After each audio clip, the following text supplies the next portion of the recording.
persiapkan hidup kita bersama-sama bangkit berdiri. Terima kasih Tuhan. Banyak perkara yang tidak mampu kami kerjakan sendiri Tuhan.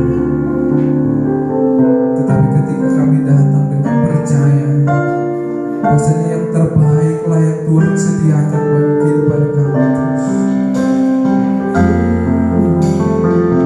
Terima kasih Tuhan.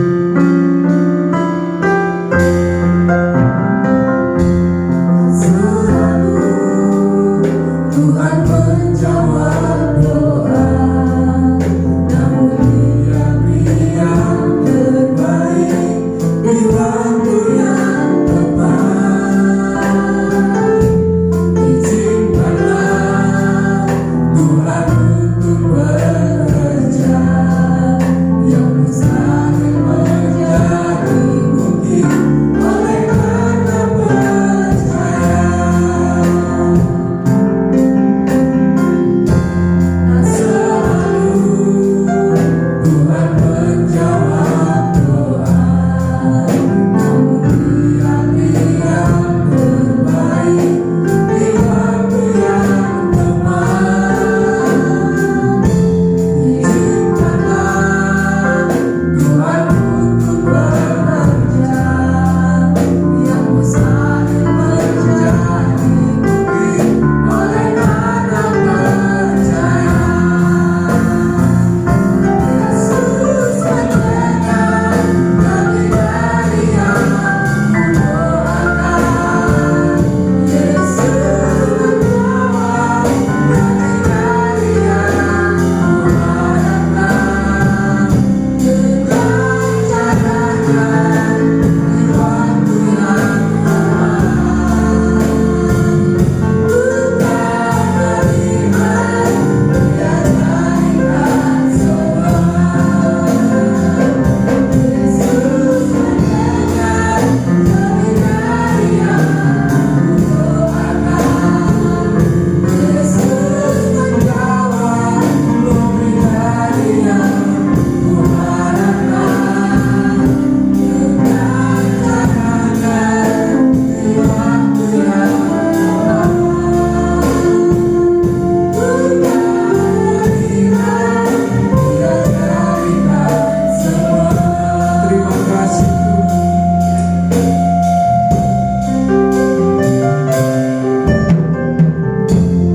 Selalu Tuhan menjawab doa, namun Dia beri yang terbaik di waktu yang tepat.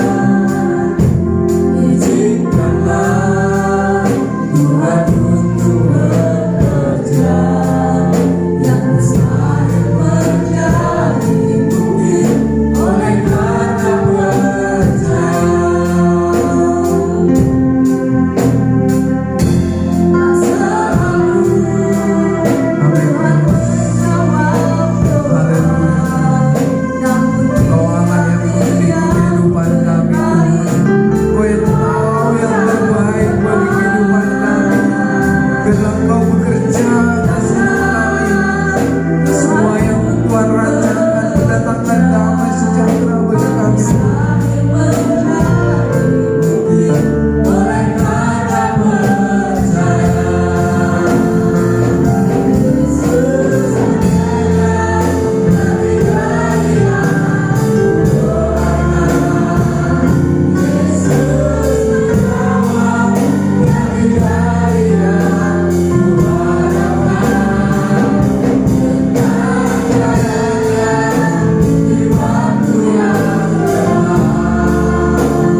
biasa sempurna.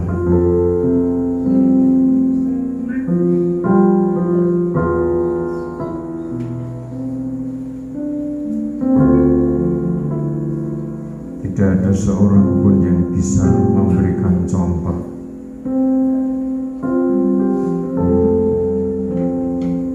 sampai pada titik penghabisan. Bagaimana seorang anak manusia harus menjadi hamba, harus menjadi manusia yang taat kepada aturan Bapa surgawi. Hanya Engkau sendiri yang mampu bagaimana cara mengosongkan diri, bagaimana bisa taat, bagaimana bisa merendahkan hati, bahkan merendahkan dirinya sama dengan manusia. Terima kasih Tuhan. Ada kuasa yang sempurna, ada kuasa yang tidak terbatas di balik penderitaan salib. Ada kekuatan, hikmat dan makrifat di balik persekutuan dengan salib Tuhan.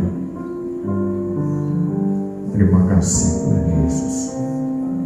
Di dalam nama Tuhan Yesus Kristus, kiranya pengajaran firman-Mu terus menerangi hati kami, membentuk karakter kami, membentuk pribadi kami sebagai pelaksana dari ketetapan Tuhan. Dalam nama Tuhan Yesus Kristus, amin.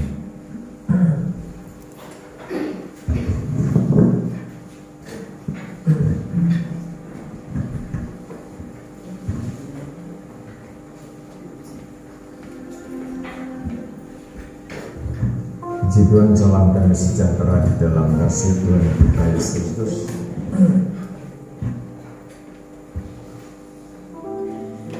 Kiranya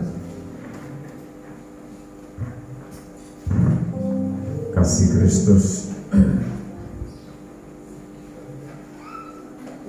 yang menjadi bagian dari orang-orang kudusnya,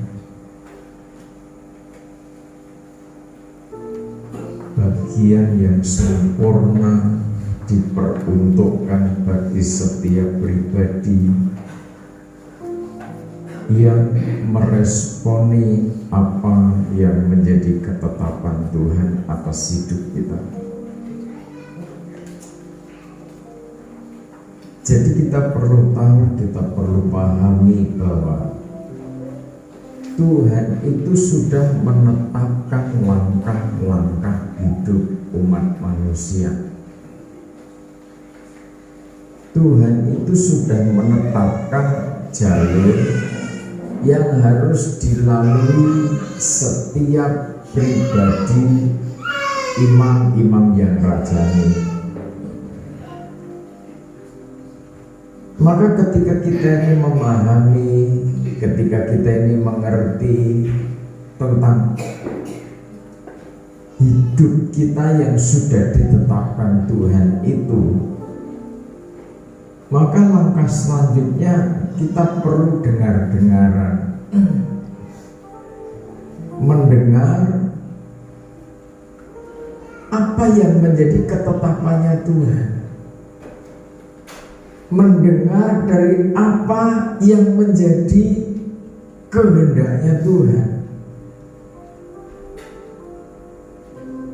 Kekuatan aliran air kehidupan, kekuatan roh itu terus akan menerangi hati kita, akan menerangi pikiran kita, sehingga ketika kita menerima sang terang itu, maka kita menghadapi kegoncangan dunia, menghadapi situasi kondisi yang diprediksi oleh para pakar di bidangnya masing-masing, dengan satu kesimpulan, dunia yang terus berkembang, bertumbuh ke depan adalah dunia yang bukan dunia yang baik-baik saja.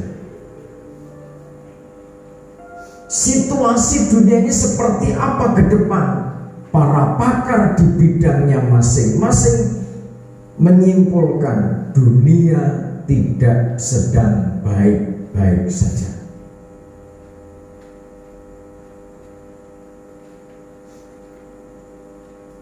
Para pakar meneliti puluhan tahun, tetapi ketika kita meneliti, kita membaca, kita dengar-dengaran, maka saudara tentunya lebih tahu apa yang akan terjadi di bumi ini. Sebelum para pakar ekonomi menyampaikan sesuatu yang akan terjadi di dunia global pada umumnya, sebelum pakar budaya, sebelum para aktivis di bidang masing-masing dengan perasaannya, dengan intuisinya mereka menangkap segala situasi kondisi, tentunya kita yang mendapat kemurahan dari Tuhan sebagai umat pilihan Tuhan, terlebih dahulu saudara diberitahu apa yang akan terjadi di dunia ini. Dan itu hanya dipahami oleh orang-orang yang menerima sang terang. Ketika kita tidak menerima hadirnya sang terang itu, maka manusia tidak akan mampu menjalani hidup ini. Manusia tidak akan menemukan apa yang namanya kedamaian, apa yang namanya kesatuan, apa yang namanya ketentraman, ketenangan itu. Tahun lalu terus menerus saya tekankan bagaimana kita harus bangkit menjadi keluarga yang tangguh di tengah-tengah kesulitan hidup.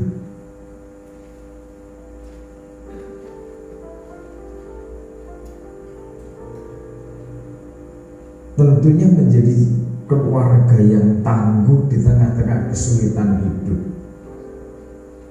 itu banyak faktor, banyak hal yang harus kita pelajari, banyak faktor juga yang harus kita mengerti. Kenapa ada keluarga-keluarga Kristen yang akhirnya tidak tangguh, tidak kuat menghadapi kesulitan hidup. Tahun lalu sudah dibeberkan itu. Bagaimana menjadi keluarga yang tangguh di tengah-tengah kesulitan. Tahun lalu sudah dibeberkan panjang lebar.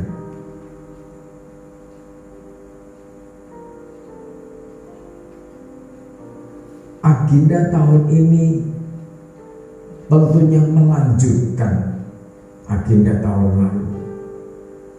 Setelah menjadi keluarga yang tangguh, apa tugas kita? Terus bagaimana keluarga yang tangguh itu? Pertanyaan yang kedua, ketika tahun lalu belum lulus menjadi keluarga yang tangguh, terus bagaimana tahun ini? Remedi, mengulang lagi, membentuk lagi, membangun lagi, bagaimana menjadi keluarga, bangkit menjadi keluarga yang tangguh di tengah-tengah kesulitan. Sementara yang lain sudah lulus, sekalipun ujiannya mepet, tapi kan masih tangguh, keluarganya masih utuh, kuat sampai penghujung tahun lewat, kuat.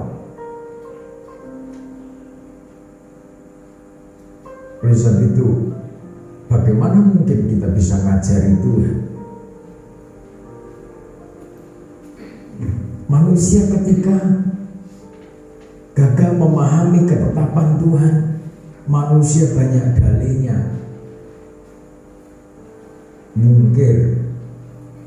memungkiri apa yang mestinya dijalani dengan baik sesuai ketetapan Tuhan.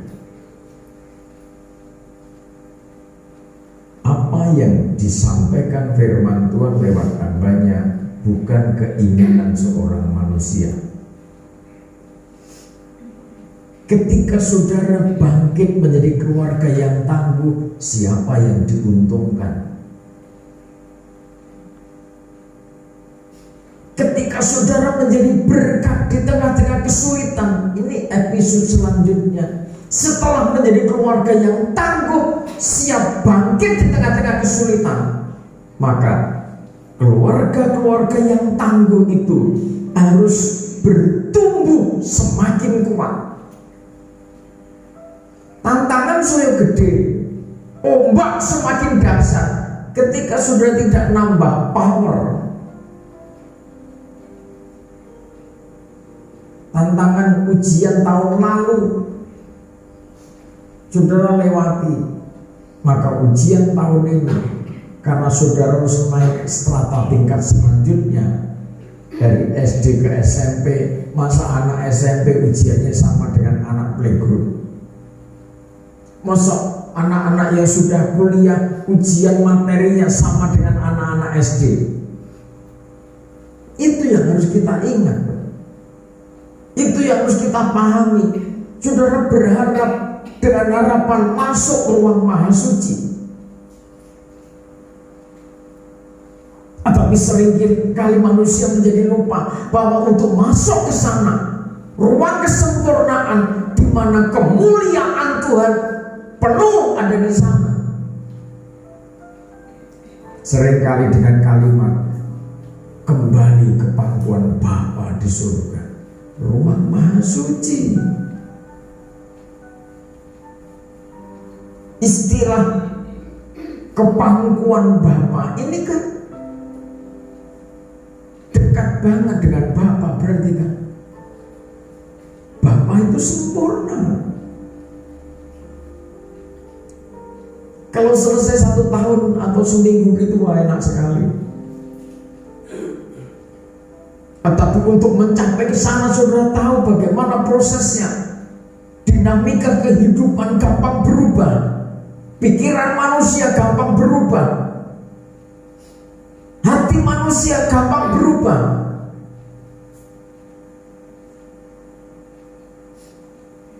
Tahun lalu mungkin bisa bersaksi, menceritakan dasarnya dekat dengan Tuhan, luar biasanya intim dengan Tuhan, bahkan mungkin bisa mendengar suara roh, bahkan mungkin bisa mendengar suara Tuhan, bahkan bisa melihat mungkin.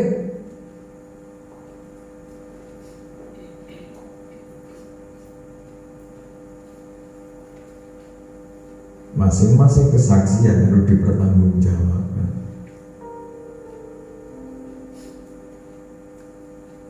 Banyak orang bercerita di depan saya tentang bagaimana punya pengalaman khusus dengan Tuhan.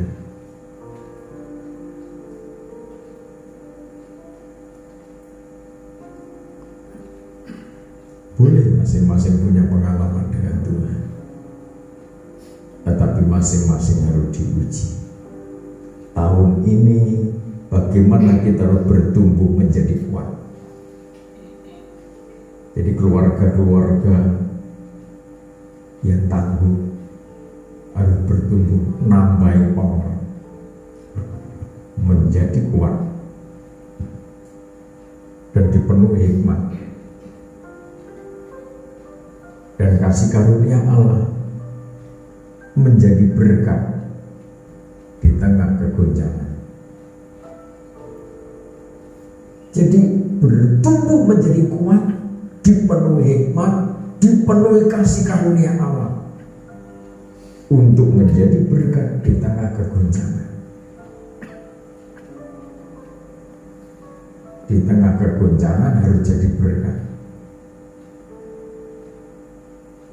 Ini yang ajaib.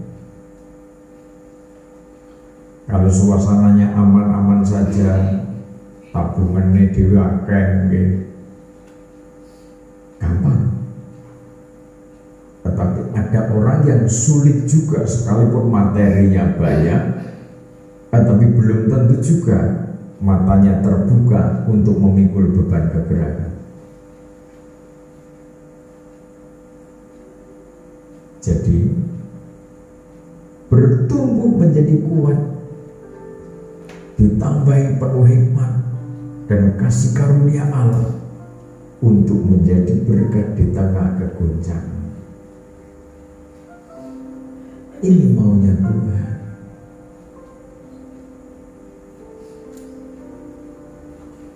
Mulai akhir tahun sampai terus berjalan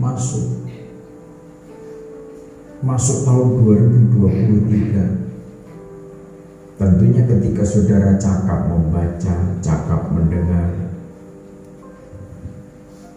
tentang kebenaran firman Tuhan, maka saudara bisa menangkap tentang derap langkahnya kegerakan pengajaran kitab Wahyu yang diungkap dalam pola tabernakel, kekuatan aliran air hidup yang terus mengalir, itu kekuatan kasih. Kita berlimpah dengan materi, tetapi kita kehilangan kasih.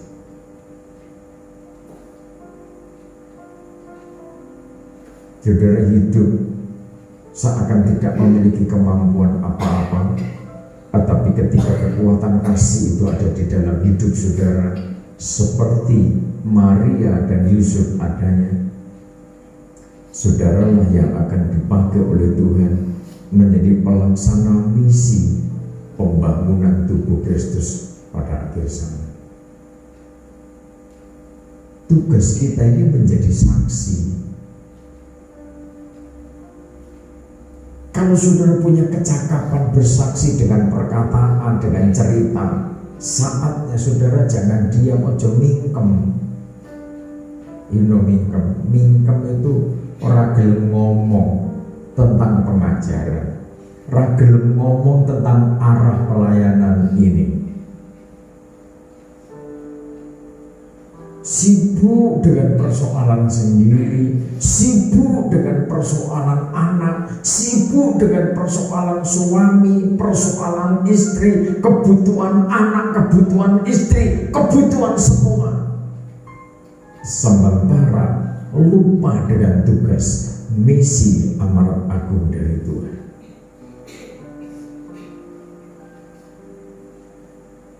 Bertumbuh menjadi kuat, penuh hikmat, dan kasih karunia Allah juga dilimpahkan menjadi berkat di tengah-tengah kegoncangan.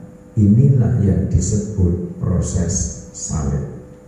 Ini yang disebut pengajaran salib. 1 Korintus pasal pertama ayat 16. 1 Korintus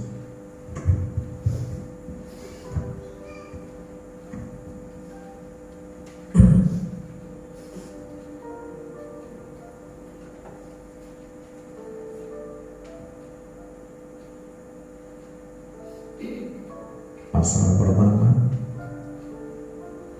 ayat 16.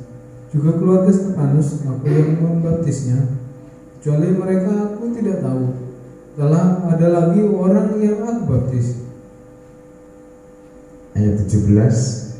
Sebab Kristus mengutus aku bukan untuk membaptis, tetapi untuk memberitakan Injil. Dan itu pun bukan dengan hikmat perkataan, supaya salib jangan menjadi sia-sia. Menjadi saksi, memberitakan Injil, memberitakan pengajaran, bukan dengan perkataan hikmat dunia, Jadi ketika kita ini menjadi saksinya Tuhan, kita mengandalkan perkataan hikmat dunia, maka itu sia-sia. Tetapi yang dimaksud Tuhan supaya kita memberitakan pengajaran Injil Kerajaan Allah, memperkatakan pengajaran firman Allah, supaya pengajaran salib itu tidak menjadi sia-sia.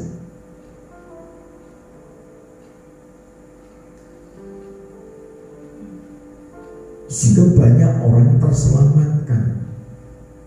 Memang ketika kita menyampaikan pengajaran salib, bagaimana proses demi prosesnya gereja Tuhan menuju kepada kesempurnaan itu,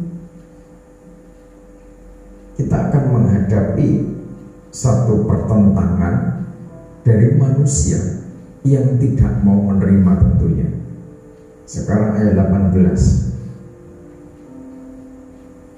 Hikmat Allah dan hikmat manusia. Ayat 18. Sebab pemberitaan tentang salib memang adalah kebodohan bagi mereka yang akan binasa, tetapi bagi kita yang diselamatkan, pemberitaan itu adalah kekuatan Allah. amin. Pemberitaan salib itu adalah kekuatan. Jadi ketika kita ini menjadi saksi, kita menyampaikan pengajaran firman Tuhan, kita menceritakan pengajaran firman Tuhan itu kepada setiap orang, tentunya dengan strategi misi, dengan caranya masing-masing, untuk seseorang bisa mengenal kabar baik dari kerajaan surga.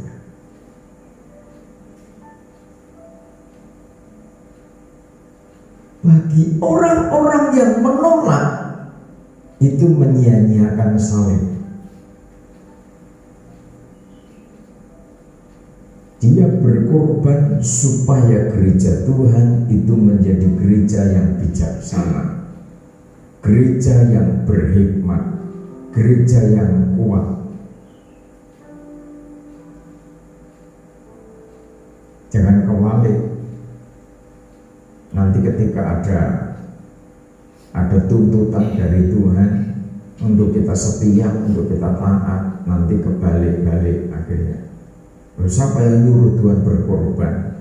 Siapa yang nyuruh Tuhan disalib? Aku ranjaluk kok. Itu jenis wong budek, ngerti? Budek, bodoh, diperjuangkan kerajaan surga harusnya binasa, tapi ada yang mau berjuang untuk keselamatannya, tapi malah menyalahkan yang berjuang.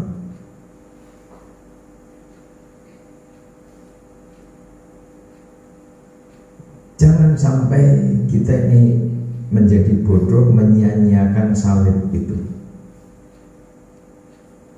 Menjadi keluarga yang bertumbuh semakin kuat, dipenuhi hikmat, dipenuhi kasih karunia Allah, untuk menjadi berkat di tengah-tengah kegoncangan. Salah satu poin yang penting adalah bersekutu dengan salib.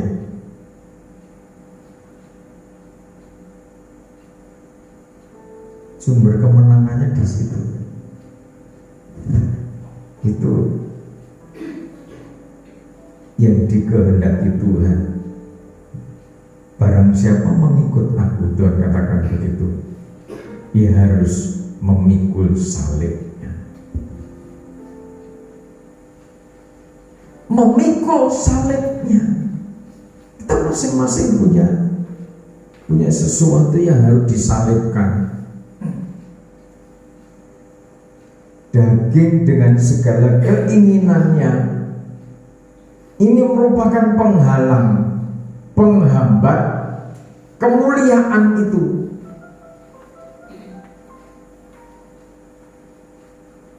Sehingga nanti ketika kita ini menjadi pelaksana, menjadi berkat di tengah-tengah kegoncangan, betul-betul saudara siap tempur menghadapi musuh-musuh kegerakan, menghadapi musuh-musuh kesatuan. Tentunya roh pemecah belah, roh percidraan, roh persengketaan, roh iri, roh dengki, sakit hati, kecemburuan, dan banyak hal yang menyusup, yang menyelinap, bersembunyi, bahkan dikatakan dalam lipatan-lipatan dosa, terselip, tersembunyi di balik pikiran, tersembunyi di balik perasaan manusia, sehingga menjadi pribadi yang bodoh.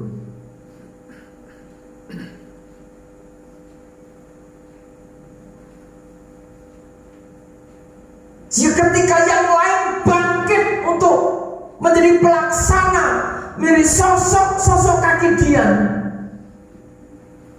saudara yang mendapat kesempatan lebih awal dalam pengajaran akhir zaman, jangan-jangan malah tidak bisa bertahan. Di balik gegap gempitanya filosofi yang akan terjadi di tahun ini, jangan-jangan saudara jadi penonton.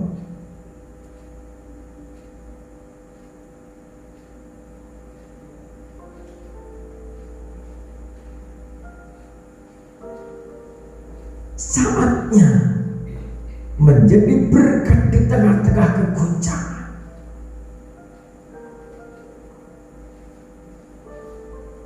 Ketika di situ ada perpecahan, ada persengketaan, saudara hadir membawa air kehidupan.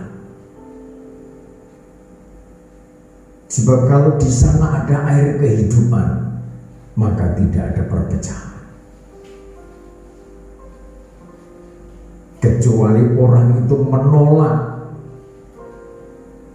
rujuk, menolak rukun, menolak damai, menolak kesatuan, sekalipun ngomong Kristus, sekalipun ngomong penuh Roh Kudus, tidak ada faedahnya. Ternyata di balik perkataan penuh Roh, di balik perkataan yang katanya dipakai Tuhan, maka di balik itu semua sia-sia, tidak ada kasih. Sebab kesempurnaan makrifat itu kasih. Orang itu kalau sudah bertumbuh mata air kehidupan di dalamnya,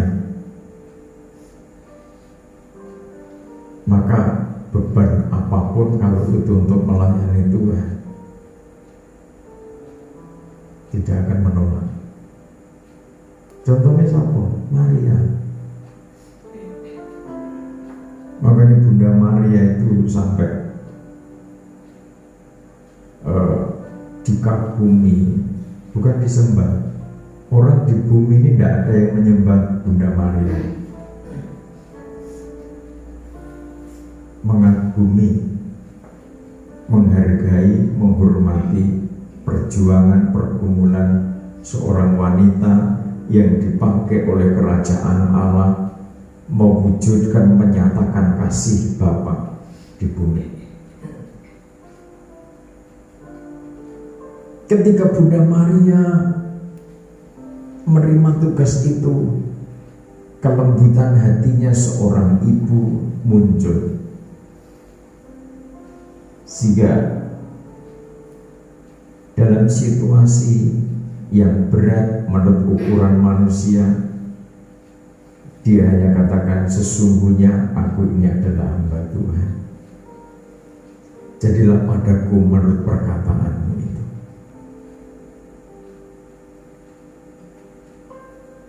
Maria kan tahu apa dampak dari tugas yang diembannya itu.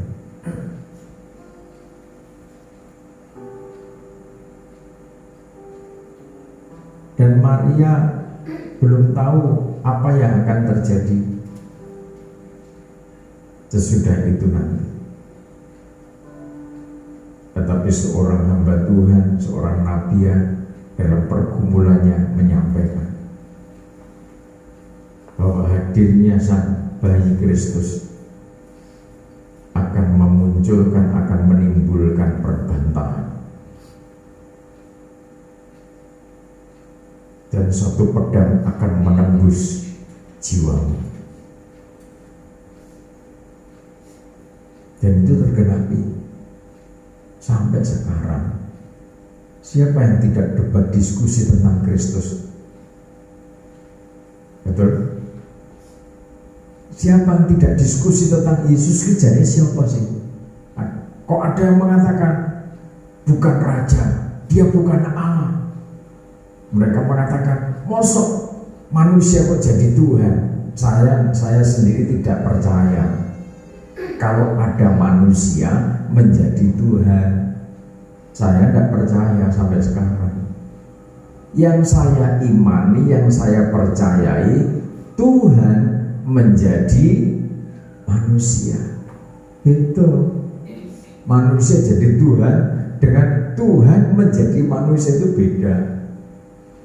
Kronologinya beda.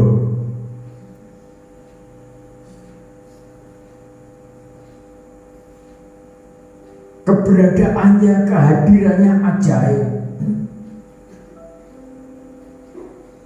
Bagaimana tidak? Sementara aku belum, kata Maria, belum bersuami. Apa kata malaikat pesan kerajaan surga? Roh Kudus akan turun atas. Maria akan mengandung dari Roh.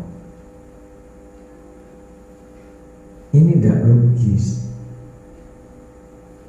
Makanya sampai sekarang, sampai kiamat, perbantahan, diskusi panjang tentang siapa Yesus itu sebenarnya baru akan selesai kalau dunia ini sudah diganti yang baru.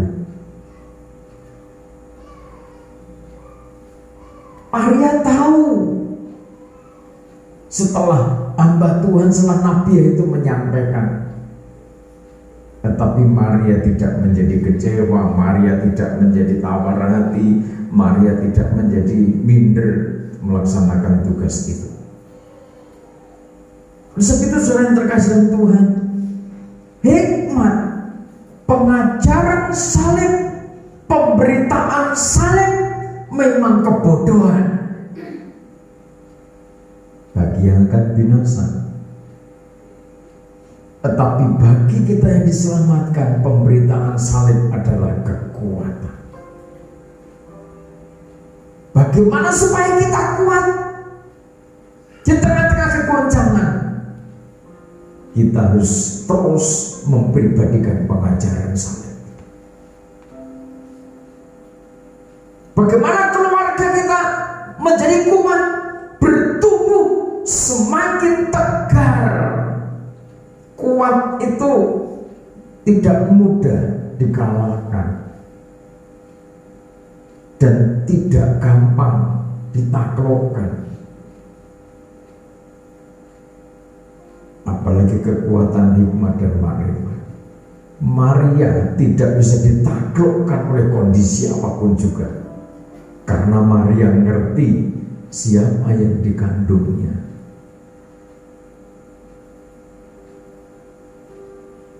Ketika kita ingin tahu, ketika kita paham siapa yang kita renungkan siang malam, siapa yang kita pribadikan dalam hidup kita siang malam, ketika kita tahu seperti Maria juga tahu, maka kita tidak gampang menyerah.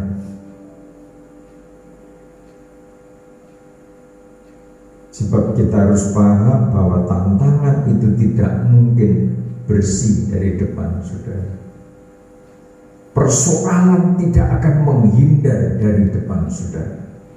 Tetapi saudara harus cakap menghadapi persoalan itu, cakap mengurai persoalan itu. Itulah gunanya saudara dilengkapi dengan hikmat dan makrifat Allah.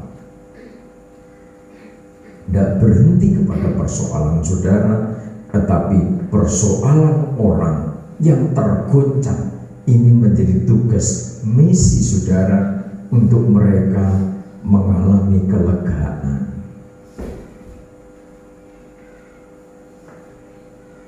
Amin. Amin. Sampai sini jelas? Jelas? Ada yang ngantuk? Tatap mataku, jangan dimplok. Mulai dari depan saya sampai, pokoknya jangan nunduk. Kalau saudara nunduk, nanti lama-lama tepek udah. Ini penting masalahnya. Jadi jangan kaget nanti ketika setelah kok gini. Nggak firman ini sampai terlewatkan.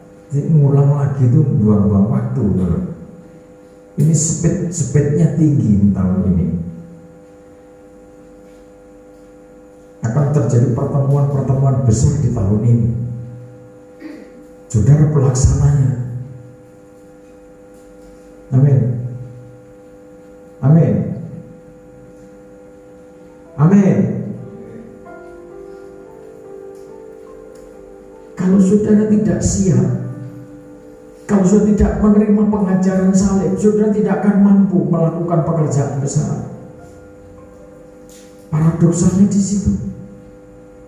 Untuk saudara mampu melakukan pekerjaan besar, maka dagingmu itu disalib sih.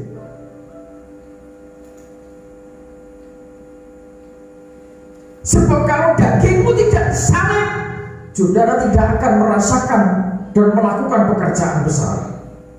Sebab akalmu terbatas, kekuatan fisikmu terbatas.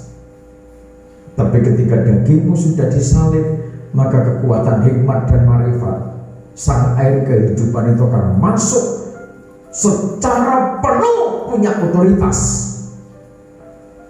menjadi pelaksana dari kegerakan.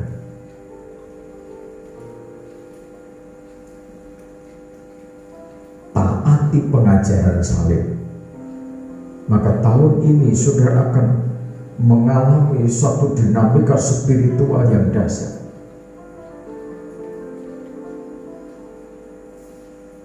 Yang penting nurut sama firman. Kalau hamba Tuhan itu nasihatnya firman, hamba Tuhan nasihatnya kebenaran firman, para penatua, orang tua nasihatnya firman,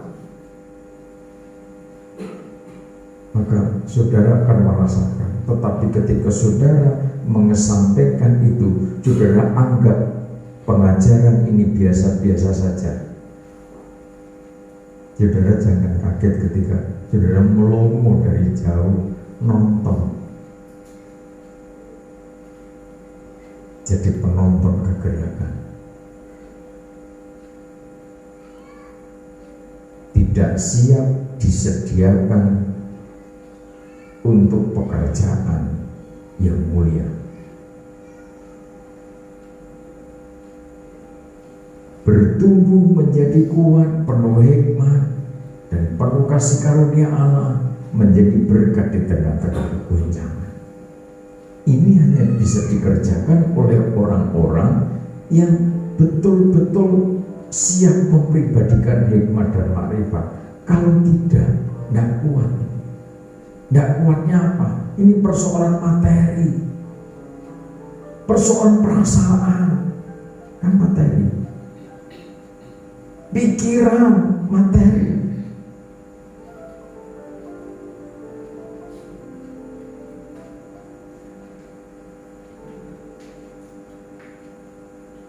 Maka ketika saya itu menangkap pengajaran dengan runtutan urutan ini setelah ini setelah ini terus, karena polanya memang begitu. Itu kan tidak mudah. Terus tantangan lagi harus disampaikan, juga tidak mudah. Sebab firman ini harus mengubah. Tapi kalau yang diubah tidak mau, nanti berdalih.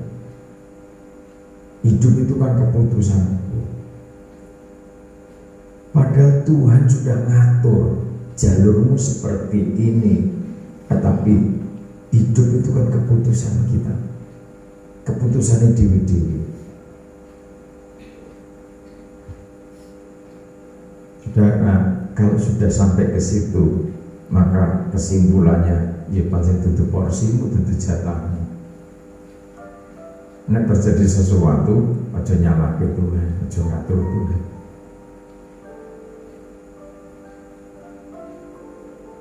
Maria tahu siapa yang dikandungnya, sehingga hatinya dibawa kepada Tuhan. Maria bersuka cita, Maria bisa bergembira justru karena proses itu. Ojo malah kewali aja. Orang yang mendapat kasih karunia itu cirinya sudah ketok. Nek dikasih beban malah senang, berarti orang itu dapat kasih karunia. Tapi kalau dikasih beban atau sudah punya beban, minta diringankan, minta diganti, oh ini tanda tanya besar. Terus kowe njaluk opo rek kaya ngono iku?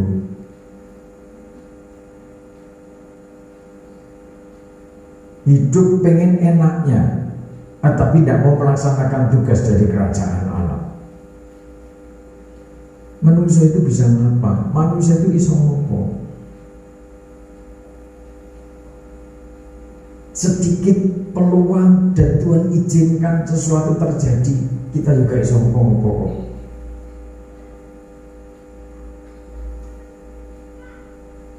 Sebab itu kita harus hati-hati. Maria itu tahu persis siapa yang dikandungnya.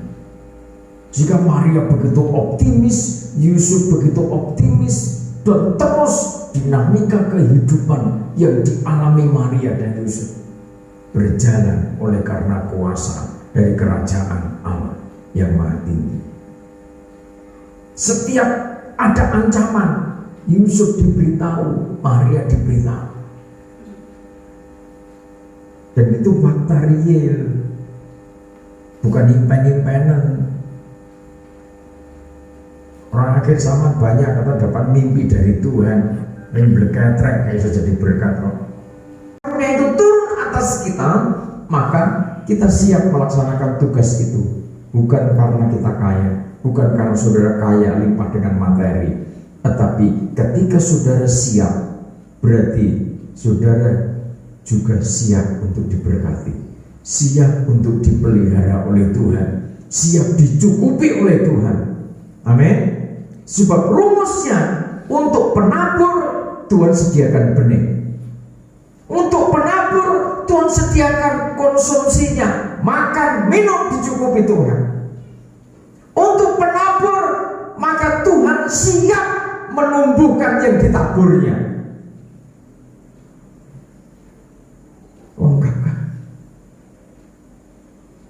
Seperti Maria, balik lagi seperti Maria. Maria siap,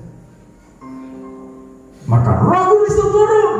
Maria siap, kuasa dari Allah, dari tempat Maha Tinggi melingkupi, menaungi Maria. Penderitaan seperti apapun yang harus dijalani Maria, jalan. Karena Maria ngerti siapa yang dikandung. Ketika kita menghadapi tantangan, ketika kita menghadapi kesulitan di berbagai sudut sisi kehidupan, ketika kita mengerti untuk apa kita melakukan ini, maka kita akan jalani itu dengan sukacita. Yesaya pasal 61.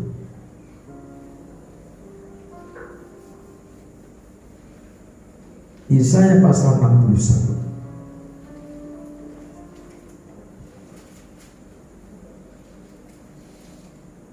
Yesaya 61 ayat pertama.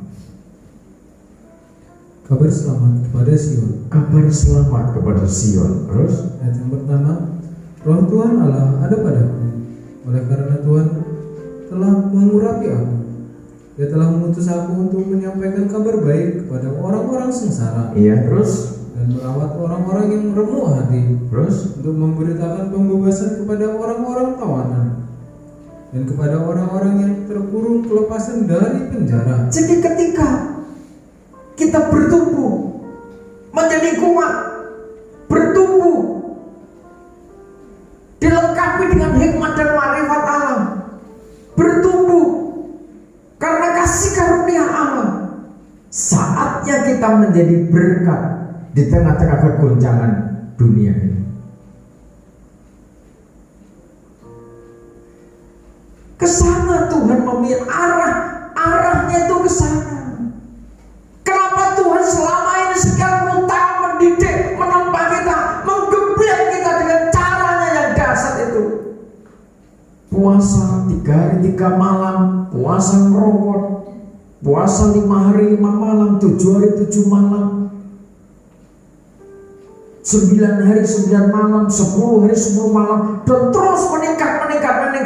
Semua itu puasa tidak makan, tidak minum, alias puasa ngebleng.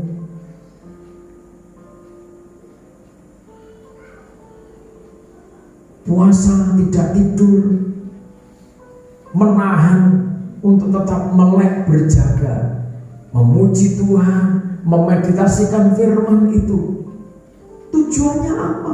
Kemana arahnya Tuhan akan membawa kita? Supaya ketika hidupmu diurapi oleh Tuhan, maka Tuhan mengutus kita mengalirkan kekuatan kasih, menyampaikan kabar baik kepada orang-orang yang sengsara.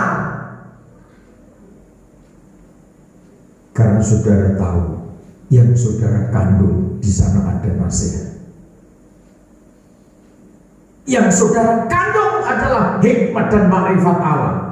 Ada keperkasaan, ada kekuatan, ada power yang tidak terbatas.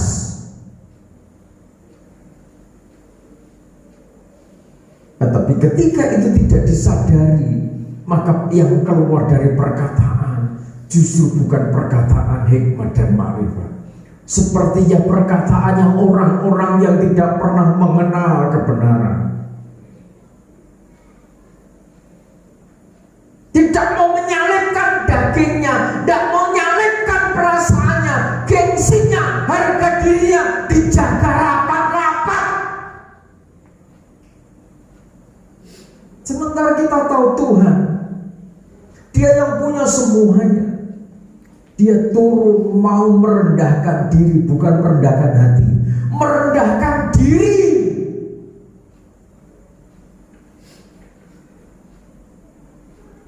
Bahkan di tengah-tengah manusia, milik ciptaannya sendiri pun tidak masuk hitungan. Ditinggalkan oleh orang-orang yang dekat. Itu prosesnya hikmat makrifat. Jadi sudah jangan kewalik mikir.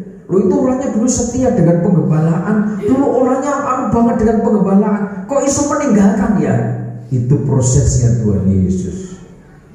Itu porsinya orang yang berhikmat dan bermakrifat. Kok bisa itu setia banget, kok anaknya ngono ya? Itu diizinkan Tuhan terjadi. Itu salibmu. Kadang kan manusia punya ego. Ketika tidak ada masalah, ketika semuanya baik-baik saja, anak-anak ya nurut, anak-anak ya taat semuanya, anak-anak tidak ada yang berbantah dengan orang tua. Nanti dibalik rasa syukurnya kan isu banding-banding ya para. Ya tak, dibalik rasa syukurnya, puji Tuhan istriku nurut, puji Tuhan suamiku ya takut sama Tuhan, anak-anak juga baik-baik saja. Dibalik itu koma nanti terselip, tidak seperti yang itu ya Pak ya. Nah itu kan salah itu. Nek ngomong lantur orang ini kan akhirnya muncul menurut kita, nggak tersadari kita.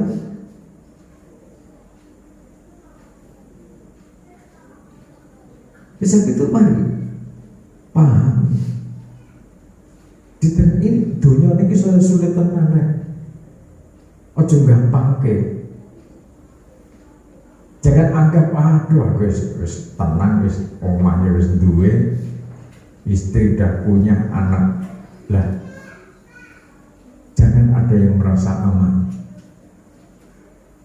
kalau sudah tidak sungguh-sungguh, kalau sudah tidak memacu diri. Jangan ada yang merasa dalam zona yang aduh aku ora ibadah ya wis di omah, kenapa sulit-sulit. Sementara di sisi lain ada yang berjuang bagaimana caranya punya rumah. Ketika ngobrol-ngobrol dengan istrinya, ngobrol-ngobrol dengan suaminya, gimana mah kita bekerja berkatnya untuk beli tanah 1 meter aja belum cukup mah.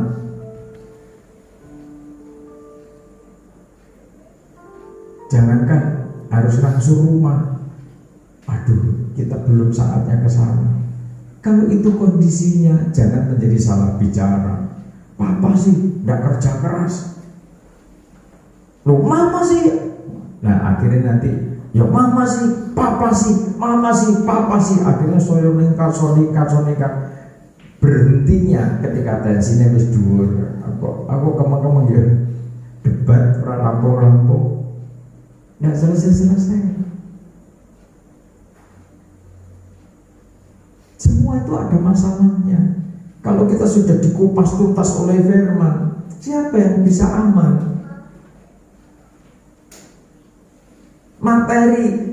Materi dalam sedetik, nggak sampai sedetik hitungannya. Kalau Tuhan izinkan lenyap-lenyap, hati-hati semuanya. Tapi kalau kita ada sampai saat ini, betul-betul karena kemurahan Tuhan yang luar biasa. Amin. Amin. Tahun ini sudah mulai berkumpul untuk bangun tempat. Nanti dibentuk panitia tolong tua-tua, dibentuk lagi panitia pembangunan. Dingin hall paling kecil kapasitas 500 orang di sini. Tolong nanti yang punya ilmu di bidangnya, di bidang bangunan, untuk pelayanan, untuk kemuliaan Tuhan, gambarnya siapkan. Tolong lantai 2 di lantai dasar untuk perkantoran dan ruang meeting. Lantai atas full kapasitas 500 orang paling tidak. Modalnya apa? Ketika masing-masing masih punya lutut, itu modal pertama. Amin. Amin. Amin. Kecuali kita tidak punya lutut. Kan rata-rata kan gitu. Modal kita itu hanya lutut. Oh, bagus masih punya lutut. Kalau yang tidak punya lutut, terus modalnya apa coba?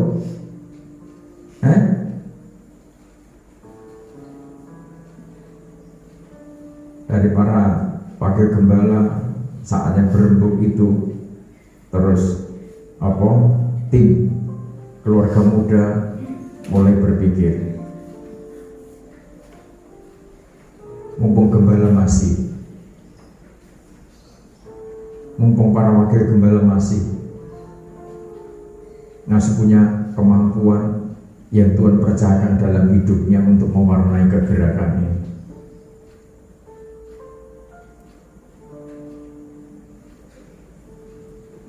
Jangan kaget saudara ketika gembala menyampaikan itu kecil, tempatnya cukup, minimal kapasitas 1000. Bisa enggak ini depan di kapasitas 1000? Ukuran berapa itu? 14 kali 40? 1000 masuk? 1460. 1460. Karena ada mimbar.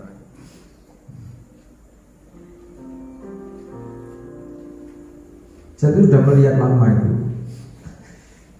Ya kita kasih tahu tuh. Makanya saya kan kadang itu kan jadi minder jadi begini. Kita mentai.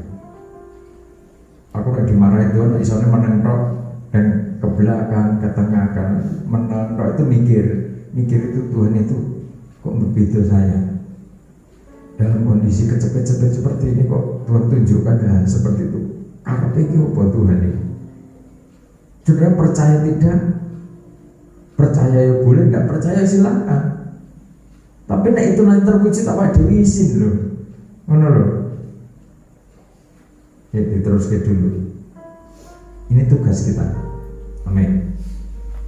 Ketika tugas kita, orang yang bertumbuh menjadi kuat, penuh hikmat, penuh kasih karunia Allah, itu melingkupi hidupnya. Ternyata bagaimana caranya menjadi berkat di tengah-tengah kegoncangan. Ini kalau bukan orang-orang yang dipercaya iman marifat, tidak mungkin bisa. Logikanya orang-orang tergoncang. Lah kok saudara tidak tergoncang? Kan di situ masalahnya. Orang akan bertanya, ini rahasianya di mana? Yang lain tergoncang, yang lain pontang-panting, tapi sampai kok kuat, sampai kok tenang. Ada apa ini?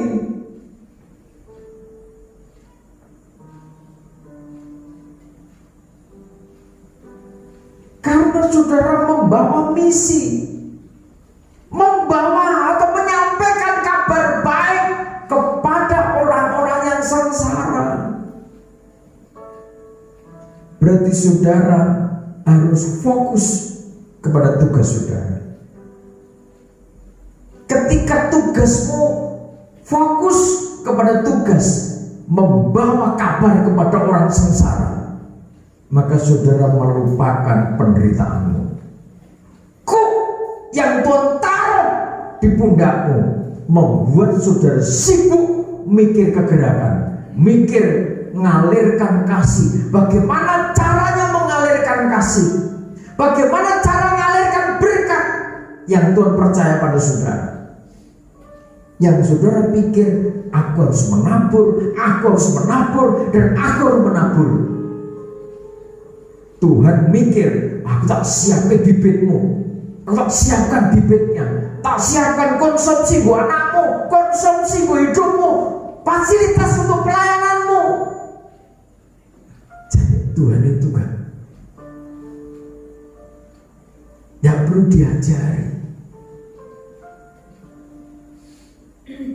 Jika kita tidak berulang kali minta Tuhan cukupkan kebutuhan makan mereka, Tuhan cukupkan untuk kebutuhan makan anak-anaknya, Tuhan.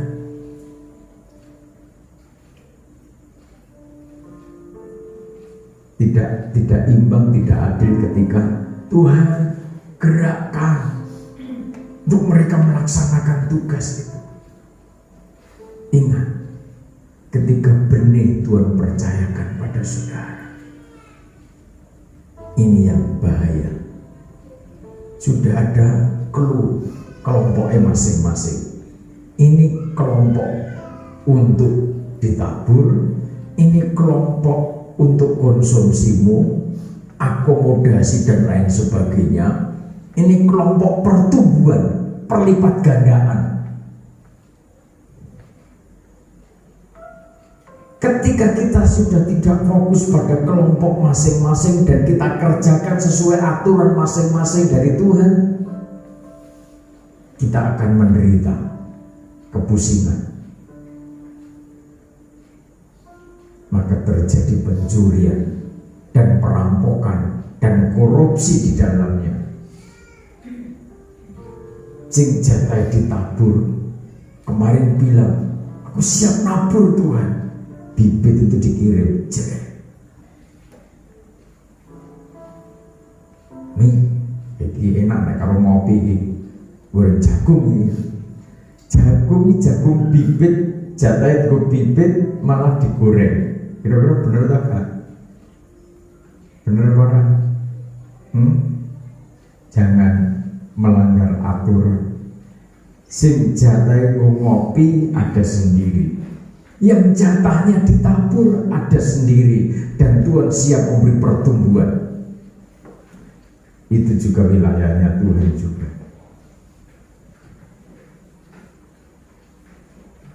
Ini baru dalam konteks. Ketika dalam kapasitas yang sudah baku, jangan ditinggal. Ketika yang lain, aturan-aturan yang lain disegarkan kembali, yang baku jangan jadi lupa, dilupakan.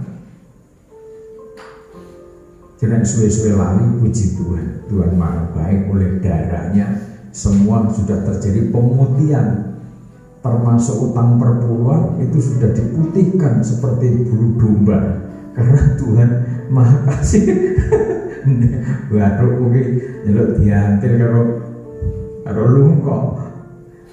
Ojo gak itu hanta. Kalau saya dari kecil itu memang sudah terdidik begitu ya. Itu haknya Tuhan. Saya diajari kakak saya, diajari guru sekolah minggu, bagaimana persepuluhan miliknya Tuhan. Ada saatnya buah sulung itu juga miliknya Tuhan. Wah, udah ada ruangnya. Itu sejak saya sekolah minggu itu sudah terdidik demikian. Itu baku. Terkait orang lain punya pengajaran, wah perpuluhan itu sudah tidak relevan. Tetapi kan sepenuh hidup kita untuk Tuhan. Aku setuju. Tapi apa benar sepenuhnya? Sepersepuluh di kuntet tadi. Sepersepuluh itu hanya Tuhan.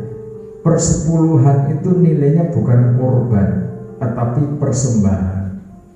Karena itu miliknya Tuhan yang dipercayakan kepada para malaikat jemaat. Nah, malaikat jemaat akan mendistribusikan itu diantaranya untuk anak-anak yatim, anak-anak piatu, janda, fakir miskin dan lain sebagainya. Jadi persepuluhan itu bukan apa itu terus gedene weteng ben pendeta nu gede dan ben wetenge gede wah pendeta besar perutnya. Tidak begitu. Ada aturannya. Oleh sebab itu membawa pesan kabar baik untuk orang sengsara, membebaskan orang-orang tertawa.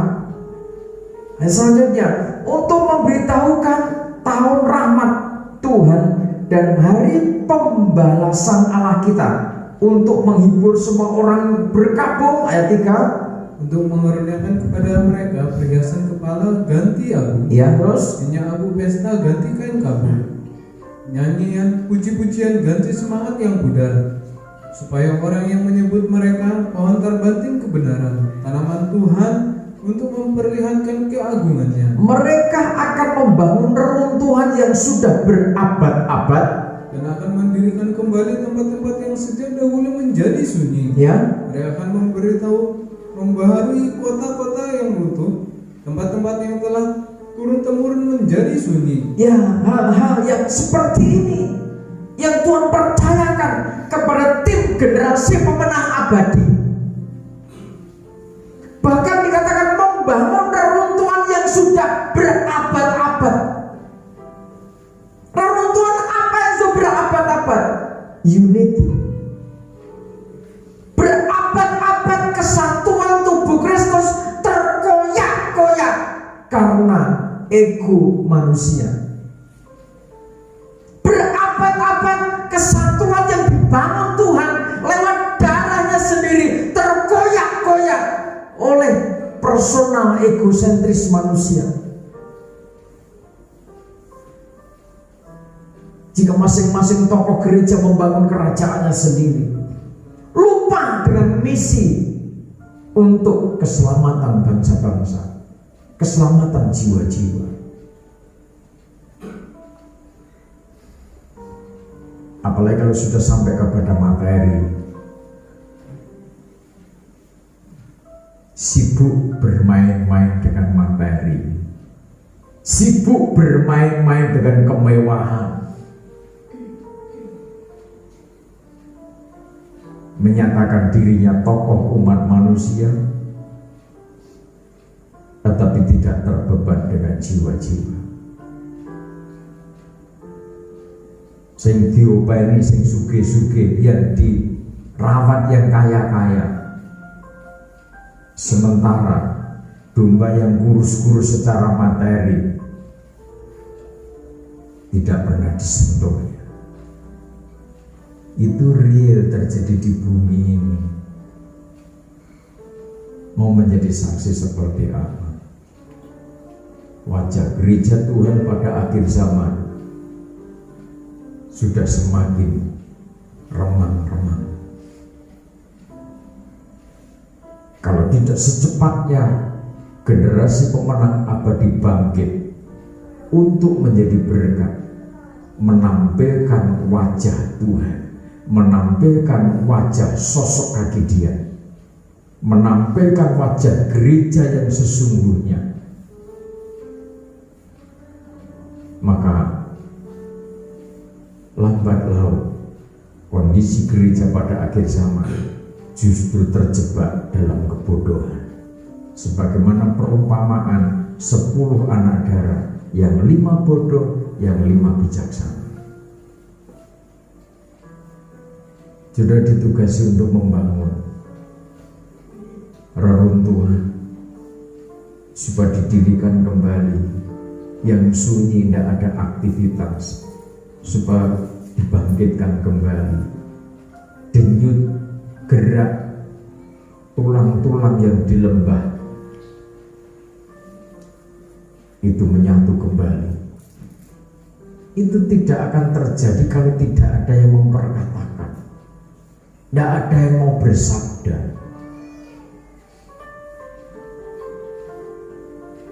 Tetapi ketika saudara berulang kali mau bersabda demi kesatuan, demi kerukunan, demi kesatuan, demi kerukunan, buang itu harga diri, buang itu gengsi, masing-masing tampil menjadi hambanya Tuhan. Maka gereja Kristen Tabernakel sudah saatnya berbenah diri, mewarnai kancah kegerakan gereja pada akhir zaman.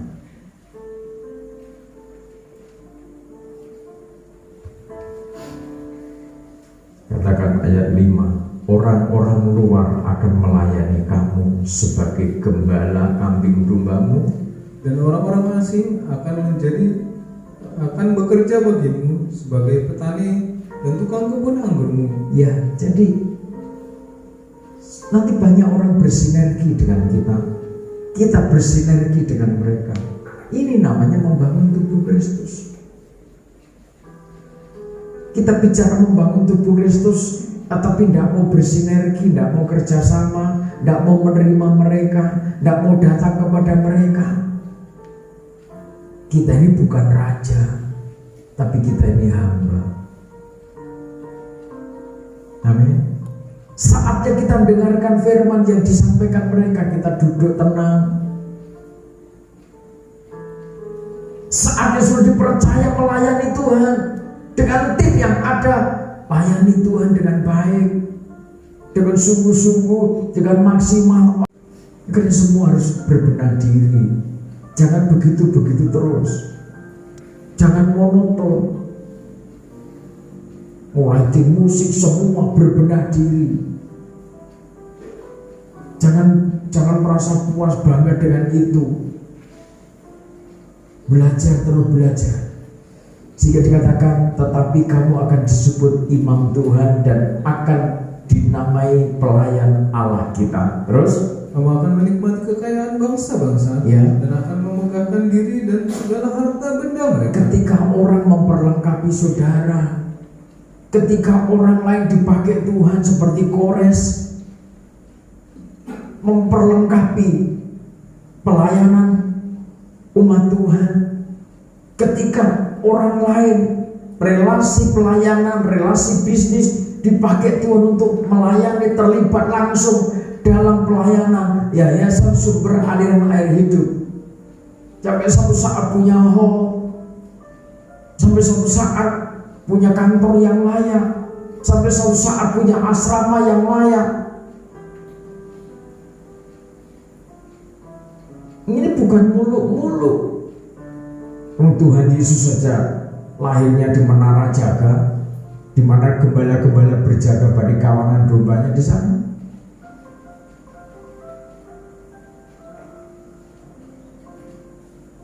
Tapi ketika saudara menyambut tamu, ini hanya muat berapa orang? Saudara kita masih punya tanah luas. Yang di plaza 100 orang mentok, mepet itu kan 100 orang.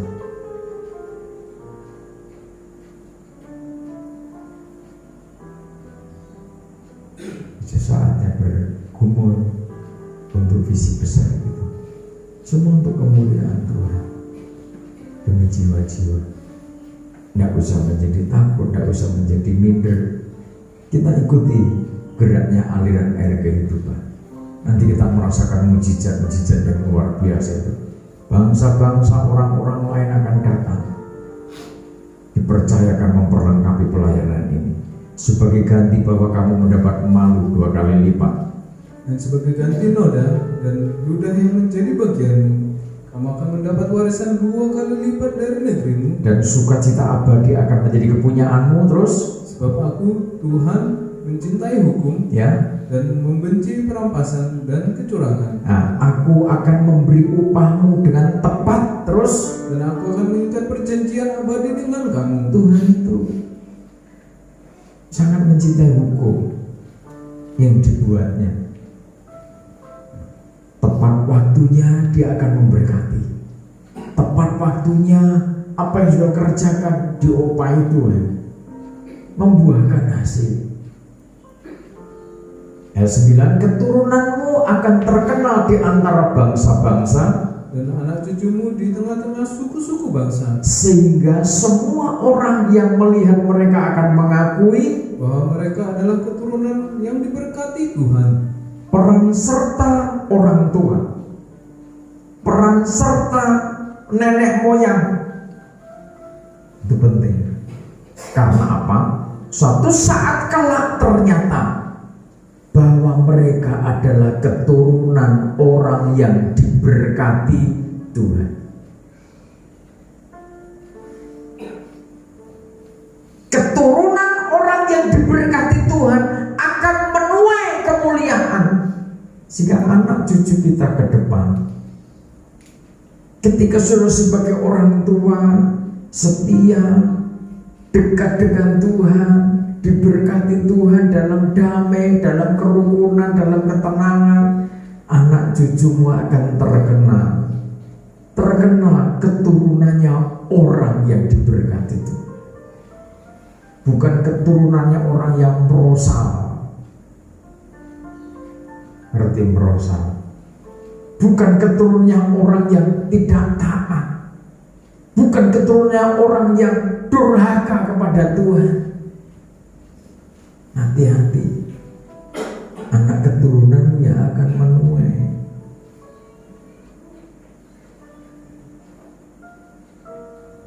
Sehingga dikatakan, aku bersukaria di dalam Tuhan, jiwaku bersorak-sorai di dalam Allahku, sebab Ia mengenakan pakaian keselamatan padaku dan menyelubungi aku dengan jubah kebenaran, seperti pengantin laki-laki yang mengenakan perhiasan kepala, dan seperti pengantin perempuan yang memakai perhiasannya. Wah, hidup perjalanan para imam adalah perjalanannya orang-orang yang jiwanya bersorak-sorai bagi Allah.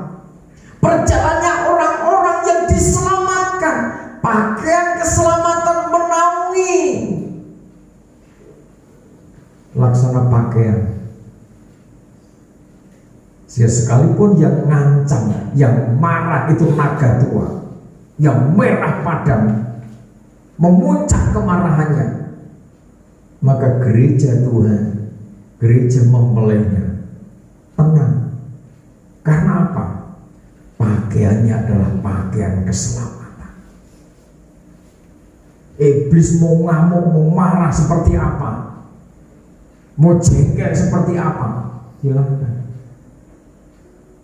Tetapi pakaiannya orang-orang yang bertumbuh, orang-orang yang berhikmat, orang-orang yang kuat karena kekuatan Tuhan, orang-orang yang menjadi berkat di tengah-tengah kegoncangan, pakaiannya adalah pakaian keselamatan.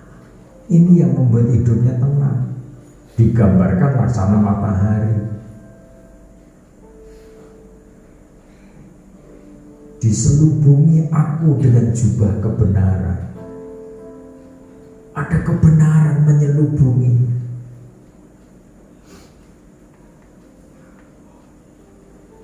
Ini sesuatu yang tidak bisa dikerjakan manusia. Ini Tuhan sendiri yang menata. Sehingga dikatakan, sebab seperti bumi memancarkan tumbuh-tumbuhan, dan seperti kebun menumbuhkan benih yang ditaburkan, demikianlah Tuhan Allah akan menumbuhkan kebenaran dan puji-pujian di depan semua bangsa-bangsa. di depan semua bangsa-bangsa ada puji-pujian, ada kebenaran yang tumbuh di tengah-tengah umat Tuhan. Sehingga bangsa-bangsa tahu keluarga-keluarga yang bertumbuh semakin kuat, keluarga-keluarga yang bertumbuh di dalam hikmat dan makrifat Allah, keluarga-keluarga yang bertumbuh di dalam kasih karunia Allah. Ternyata keluarga-keluarga yang hidupnya, ritme hidupnya, perjalanan karir spiritualnya seperti Maria dan Yusuf, membawa jiwanya untuk Tuhan, untuk memuliakan Tuhan, untuk menyembah Tuhan. Hatinya Maria bersuka cita karena Allah juru selamatnya. Ketika kita tahu siapa yang kita layani, tugas apa yang sedang kita emban, maka kita harus semakin hati-hati. Karena untuk orang-orang yang seperti itu, jaminannya saudara menjadi berkat bagi orang lain.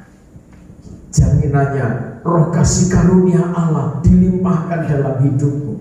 Pakaian keselamatan, selubung kebenaran ada di dalamnya. Sehingga tidak ada kegagalan. Kalau Tuhan sendiri yang di pihak saudara, sudut pandang mana yang dikatakan gagal? Tuhan punya ritme langkah kehidupan, membawa saudara menjadi pribadi yang bertumbuh semakin kuat, bertumbuh penuh hikmat, bertumbuh dalam kasih karunia hikmat marifat untuk menjadi berkat di tengah-tengah kegoncangan. Dan ini hanya bisa dikerjakan oleh orang-orang yang mendapat roh kasih karunia dan yang meresponi roh kasih karunia ini dengan penuh kelembutan hati. Kiranya Tuhan melimpahkan berkat di tengah-tengah hidup saudara. Mulia sembah Raja mulia, bagi Yesus puji, hormat dan kuasa. Sembah Raja mulia, bagi Yesus puji, hormat dan kuasa.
membuka kuncinya kemenangan,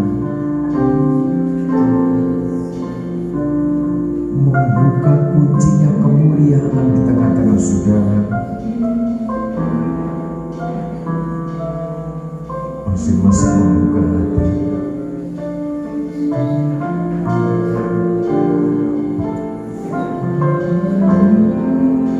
Kalau firman Tuhan yang berkehendak atas hidup kita, bukan karena kita yang punya kemauan, tetapi Tuhan mau menata hidupmu. Tuhan mau menata masa depanmu.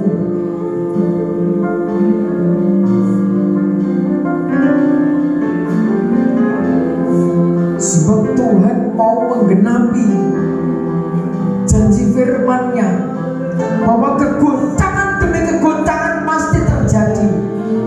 Peristiwa itu tidak bisa ditolak oleh manusia manapun.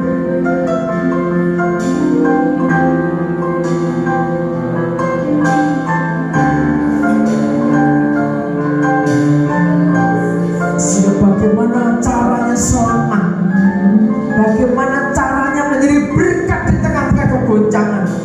Ditawarkan kepada saudara, dipercayakan kepada saudara.